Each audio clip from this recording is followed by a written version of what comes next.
Assalamualaikum warahmatullahi wabarakatuh.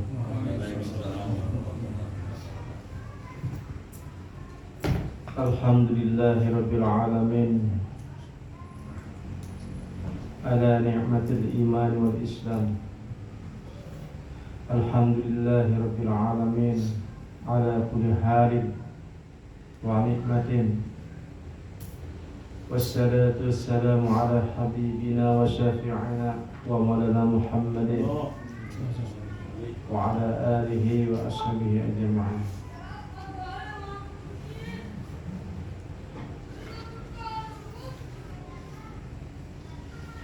Wa qala musannifu rahimahullah ta'ala wa nafa'ana fi 'ulumihi fid darain. Allahumma yassir wa la tu'assir wa tammim lana bil khair. Allahumma faqihna fid din wa 'allimna ta'wil wahdina ila as-sawa'is sabil. Wa qala musannifu rahimahullah ta'ala wa nafa'ana fi 'ulumihi fid darain. Al-faslu as-sadisa asyara fi bayani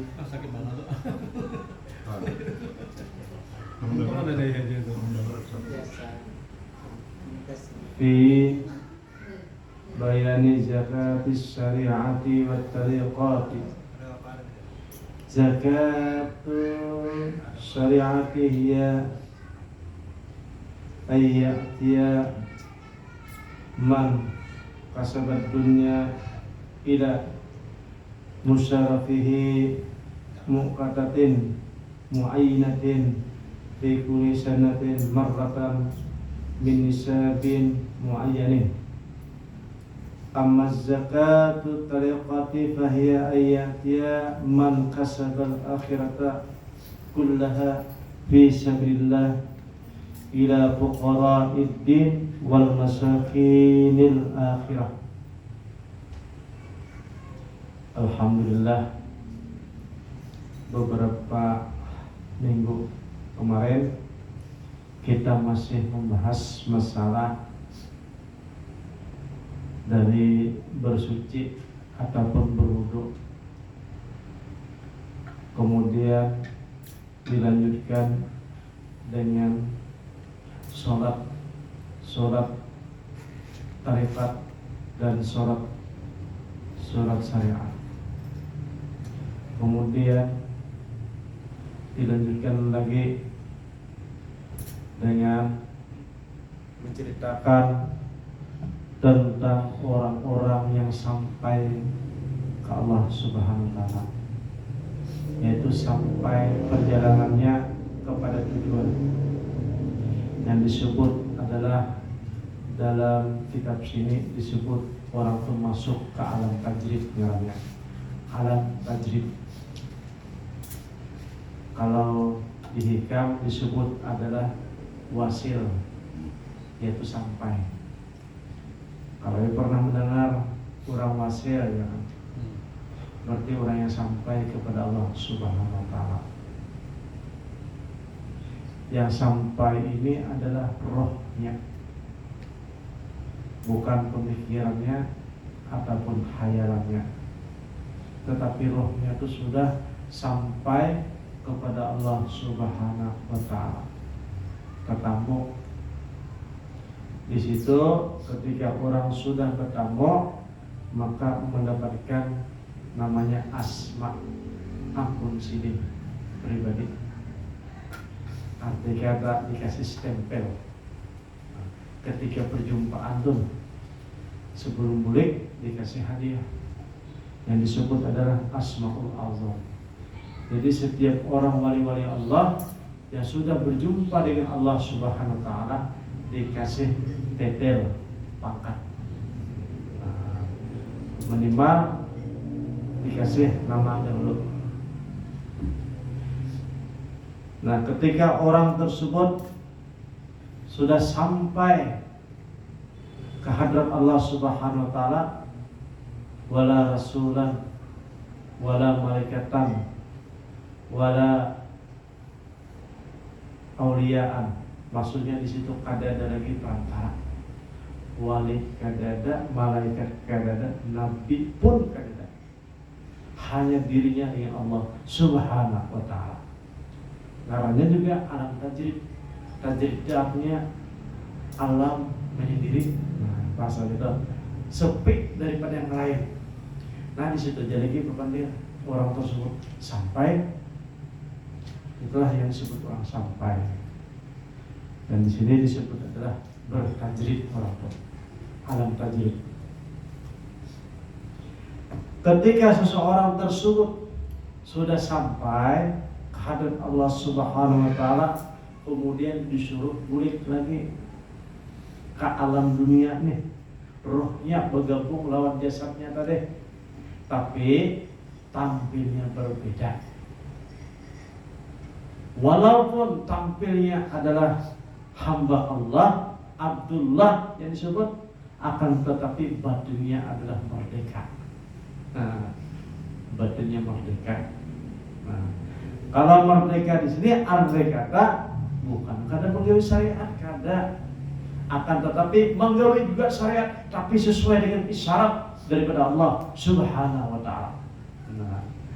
Nah, sekarang ini kan kita bangga dua, tetapi sesuai dengan perguruan yang zahir. Nah, sesuai dengan amaliyah umpatan. Orang katujuh ke masjid, umpat juga ke masjid. Orang berdikir, umpat juga berdikir. Orang ada acara sholat sunat dan sebagainya, tersuasana dengan suasana. Nah, itu arti kata orang tersebut belum mendapatkan wasiat tadi. Tetapi kalau orang tadi wasir, inya kada menggawi sesuatu perkara kecuali diisyaratkan, hatinya langsung diberikan ilham. Bahasa itu ilham. Kalau nabi-nabi dibilang adalah wahyu.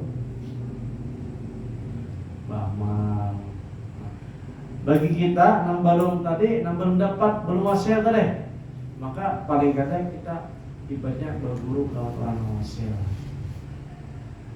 Berguru lewat orang yang sudah sampai, maka apapun yang diisyaratkan oleh Allah Ta'ala kepada guru dan wasil tadi, maka seorang yang belajar yang masih dalam keadaan berjalan, yang belum sampai, maka adalah harus meyakini ataupun yakin, taslim, taslim. Nah, ini cerita orang sampai tadilah.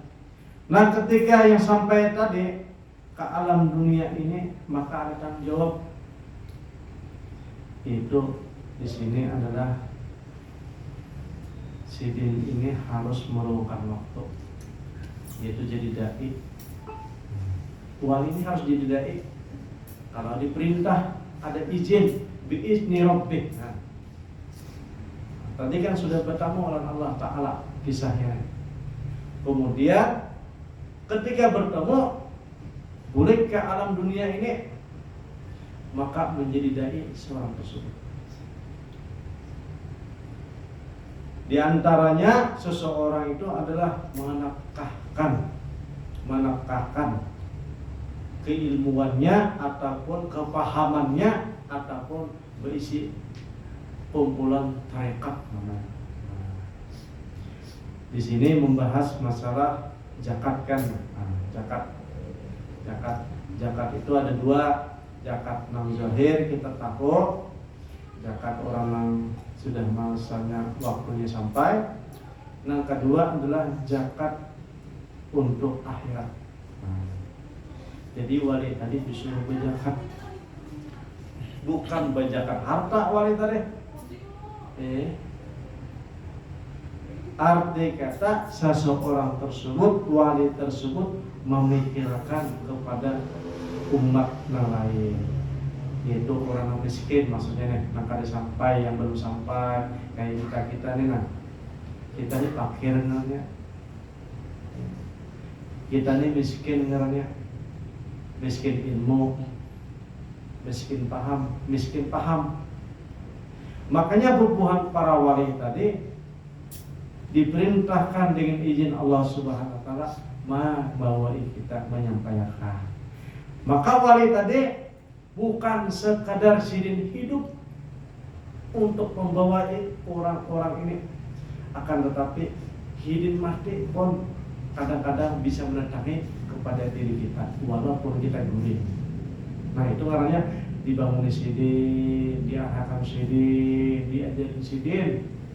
Itu adalah karena wali tersebut diberi izin oleh Allah Subhanahu wa taala mengajari orang miskin tadi, miskin ilmu. Maka wali tersebut disebut adalah bajakat namanya. Kalau di hikam kemarin disebut berinfak. Nah, ini sanunya nih. Mulai kayak beriringan aja nih, apa hamil.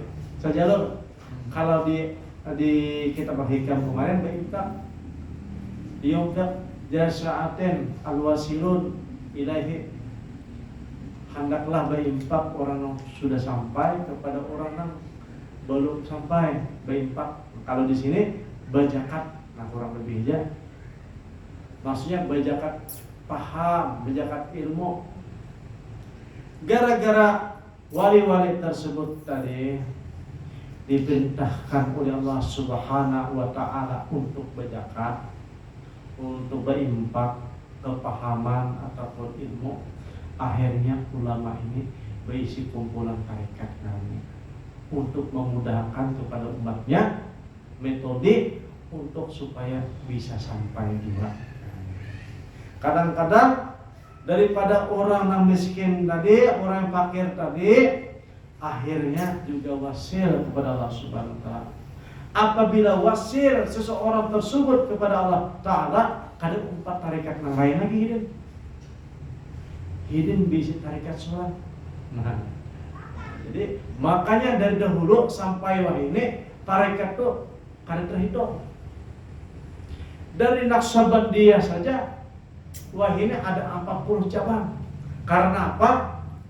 Karena daripada pengamal daripada tarekat Naqsabandiyah, akhirnya beliau ini mengamalkan istiqomah, akhirnya wasil kepada Allah Ta'ala. Kemudian diizinkan pula berisi tarekat sholat, arti kata memecah daripada tarekat Naqsabandiyah. Memecah tarekat itu artinya suatu cara ataupun suatu metode untuk memudahkan orang itu untuk beramal agama, dan setelah beramal agama mereka itu sampai kepada Allah Subhanahu wa taala. Nah, makanya aja orang-orang alim bahari kalau hendak mencari guru, carilah guru yang sudah wasil, yang sampai. Karena orang yang wasil ini kada menebak lagi. Melajari itu kada menebak lagi. Hatinya dibimbing langsung oleh orang-orang yang punya nur. Hatinya nur nih, dipelihara, dijaga. Bahkan lisannya pun dipegang oleh wali-wali tersebut. Dan ketika menyampaikan agama, itu orang yang wasil, itu biasanya. Nah, jadi hendaknya orang tersebut adalah menjakartakan kepahamannya ketika orang itu sudah wasil, sudah sampai. Hendaklah bersedekah, hendaklah menginfakkan. Kalau kita nih ibaratnya belum sampai, kada tahu menginfakkan. Makanya jabah guru sekompol amalkan dari izin, jangan tampil dulu, jangan tampil dulu. Nah, apabila tampil itu berarti kelebihan harta, kelebihan ilmu, kelebihan paham. Amun kada bisi kelebihan, saja apa? Nah, seorang hanya kada cukup, kenapa hendak diberdayakan? Bahasanya kayak gitu. Makanya orang tuh, ini kan masalah ilmu batin lah, lain adab tadi. Kalau adab tuh ilmu zahir kita sampaikan terus karena urusan adab. Tapi kalau urusan rohani ini harus ada izin. Amal kada ada izin, siapa yang melajari, siapa yang menjaga, siapa yang melihara. Nah akhirnya bisa satam, akhirnya nafsu saja. Nah, jadi pentingnya seorang yang penyampai tentang ilmu hakikat itu adalah izin ataupun orang itu sudah wasil kepada Allah Subhanahu wa ta'ala. Wajahatu tariqah fahiya mu'abadatun wa huwa ayatnya sahabil qasmil akhirah lil asin liridullah ta'ala. Jadi orang yang berinfak ataupun yang berzakat secara tarekat itu arti kata ada menunggu waktu isyak dan waktu cukup harta. Kada di sini maksudnya adalah dia memberikan supaya orang-orang yang berdosa, bahasanya kan berdosa Bang. Orang-orang miskin, orang-orang yang kada paham, orang kada terarah jalannya. Maka orang wali-wali tersebut disuruh untuk mengajari. Makanya kita ini berislam di dunia ini, Islam sampai ke Indonesia nih. Ini asbab daripada wali songo, wali-wali yang terdahulu. Karena bubuhannya itu sebelum mereka tampil, mereka itu adalah izin, dapat izin untuk datang ke sini. Disuruh sampai meninggal dunia, berdakwahnya tuh izin. Dan hampir seluruh daripada ahli tarekat itu seberdaan mursyidnya semuanya wasil semua. Karena tarekatnya artinya supaya memudahkan menyampaikan kumpulan dan ibadah amalan supaya memudahkan sampai.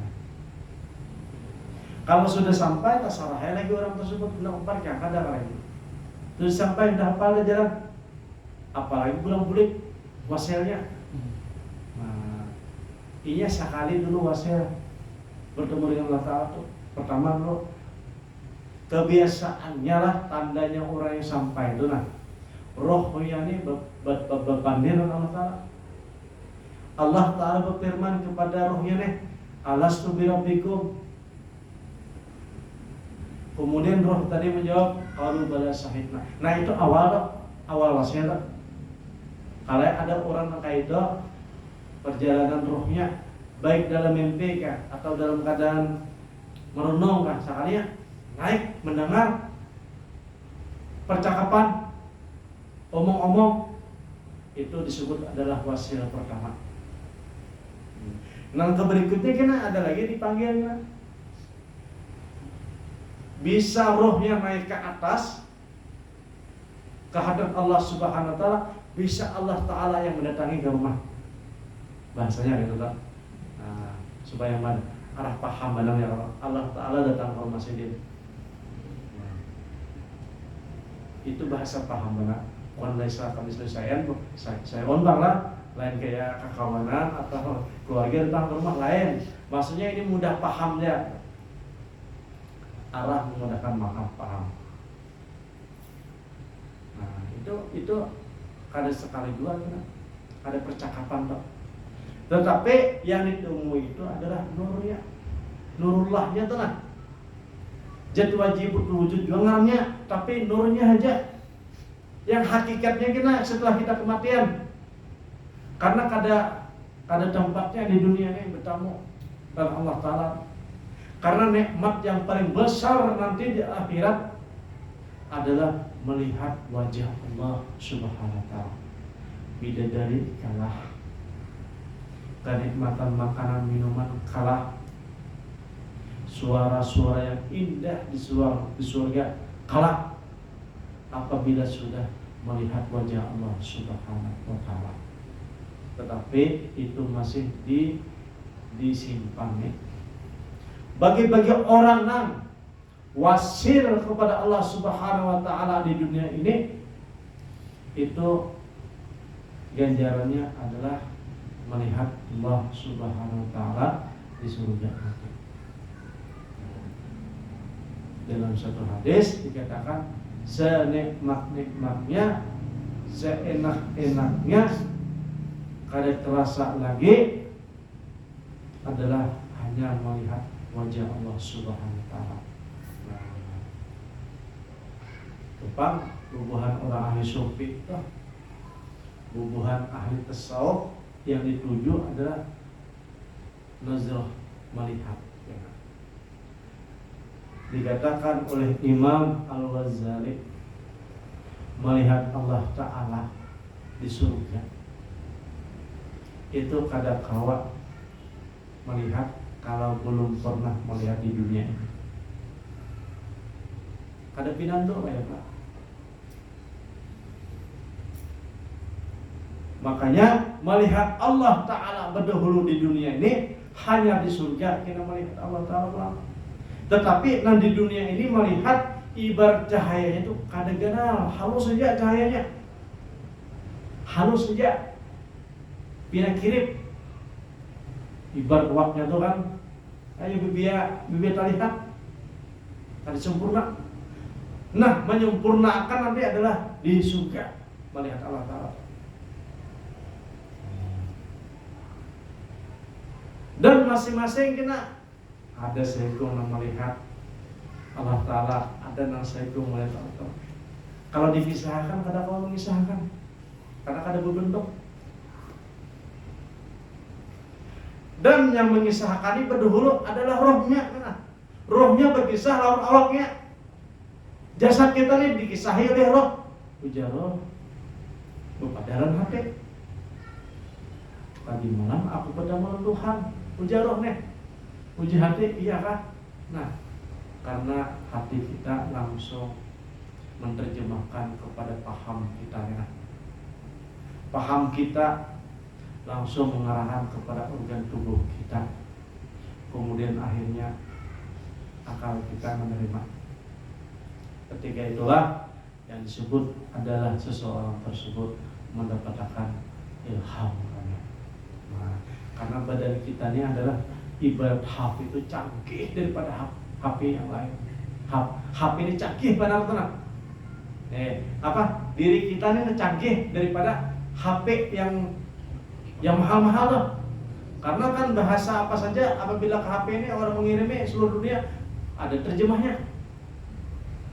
Dan begitu juga terjemah roh ini masuk ke hati, dipaham oleh akal, dicerna oleh pemikiran, kemudian akhirnya kita bisa kawal memandirakan. Karena apa? Hasil beberapa kali terjemah sampai ke organ tubuh.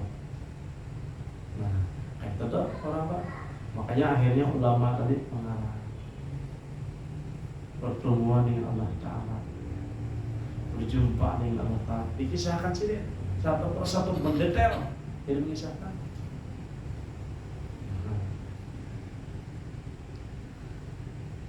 Karena dikatakan oleh ulama bahasa roh itu hurufnya itu 30.000 huruf.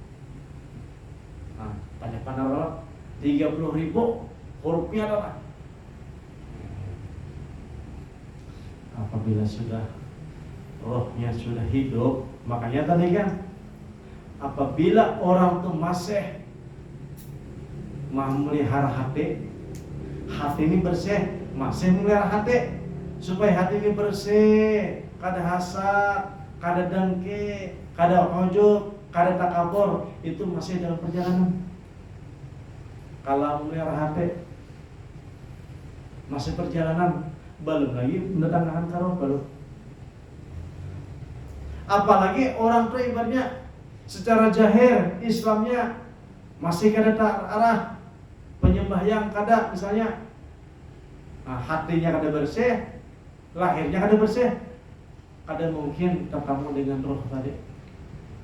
Roh tu kada kawa jelas berpandir. Roh tu kada kawa jelas berpandir, terhalang, terhijab lawan batinnya kada bersih, zahirnya kada bersih. Nah, jadi terhijab akhirnya. Nah, makanya para ulama zaman dahulu bubuhannya ini berisi tarekat supaya membersihkan daripada zahir dan batin, supaya bening daripada hatinya. Kalau sudah bening hatinya, rohnya yang muncul. Nah, apabila sudah rohnya yang muncul, nah belum sini kayak ke Banjar, ke Palangkaraya belum bulik, ke langit itu belum bulik sini. Apa habar-habar di langit tadahulu hidin takut daripada orang cuaca lah. Sebagian juga bahkan wali-wali itu ya terarah masing-masing. Ini satu, ini bagian ahli doa, ini bagian keamanan, ini bagian jajab, ini bagian macam-macam.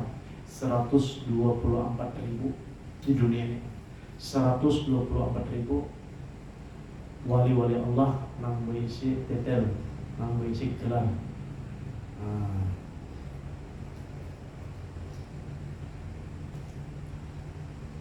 Jadi wala yabqa li nafsi syai'an min sabil hasanati wa yabqa nafsahu muqallasan. Nah, jadi kadang-kadang seorang wali ini mau menyusahkan diri untuk memperbaiki umat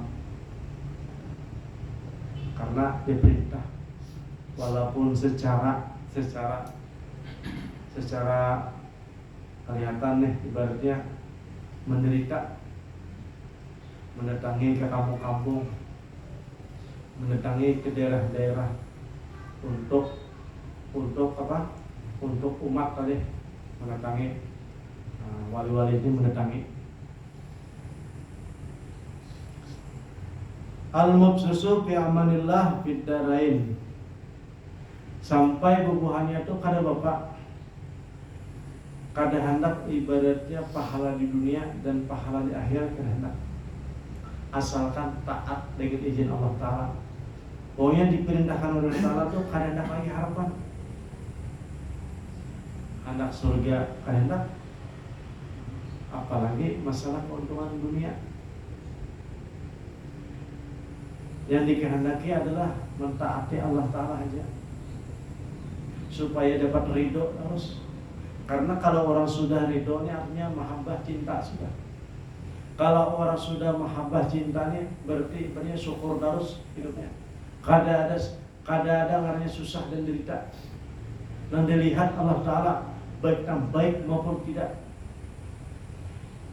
yang menyusahkan hati maupun menyenangkan hati, gembira terus ya. Karena yang dilihat, yang didamai Allah Ta'ala. Ibarat seseorang tuh nah, parah lawan seorang raja yang segala-galanya, raja tersebut dekat dengan raja, maka senang sekali orang dekat dengan raja. Walaupun ibaratnya raja tersebut menyuruh, ibaratnya kada mampu secara fisik, tetap diusahakan supaya mampu karena cintanya tadi dengan raja. Nah, jadi kalau seseorang tersebut, kalau cinta sudah diberikan oleh Allah Subhanahu wa Ta'ala di hatinya, maka cinta tersebutlah mau obati segala-galanya. Diperintahkan ke sana mau, diarahkan ke sana mau, berdakwah mau.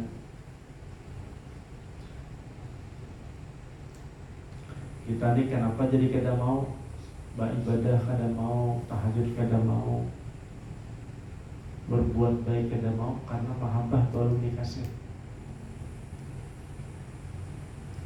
Mahabbah itu nah, karena mahabbah ini tingkatan paling tinggi Pak. Mahabbah.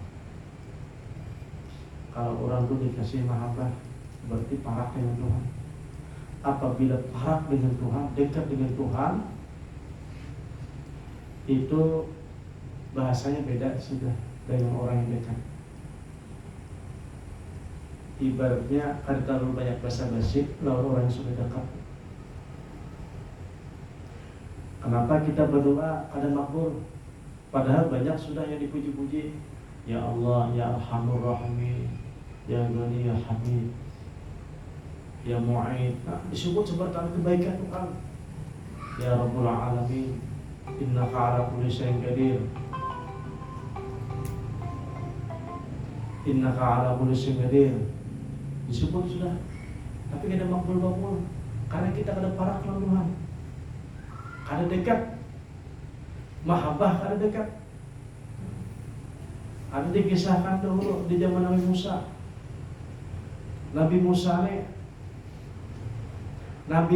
ini nah anunya umatnya banyak yang kelaparan. Banyak yang kelaparan gara-gara beberapa tahun kada hujan. Kemudian Nabi Musa beserta kurang lebih ribuan orang ke halaman untuk sholat istisqa, minta hujan. Minta hujan. Ternyata berapa kali sholat minta hujan kada dikabulkan.